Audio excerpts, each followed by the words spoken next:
Добрый день, дорогие друзья! Я представлюсь, я врач, невролог, ароматерапевт Симонова Елена Юрьевна. И сегодня я хочу с вами разобрать одну животрепещущую проблему – храп. Что делать, если вы или ваш близкий, родной человек спит рядом и не дает вам уснуть? Есть волшебная смесь, волшебный бленд, который работает таким образом с нашей дыхательной системой, с нашей системой рота-носа-глотки, таким образом, что улучшается носовое дыхание, уменьшается заложенность носа, носовых пазух и улучшается отток слизи, и таким образом вы начинаете дышать. Соответственно, воздух проходит, циркулирует свободно через носовые ходы, и буквально за 5 секунд у нас улучшается наше носовое дыхание и проходит храп. Что же делать, если человек спит, вы не хотите его будить, а он храпит?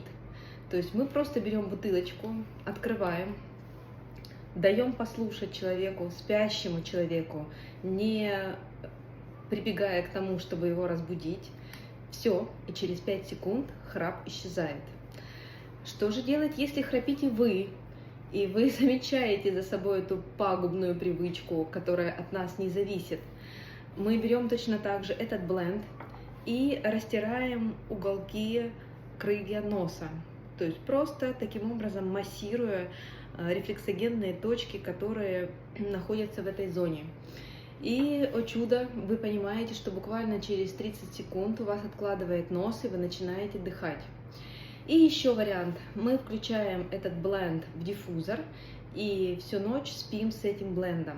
То есть, когда вы спите с ним постоянно, таким образом этот респираторный бленд улучшает качество вашего носового дыхания, убирает заложенность, отек носовых пазух и улучшает циркуляцию воздуха. Итак, что же это за волшебный бленд? Это масло Бриз. Масло называется «Дыхание».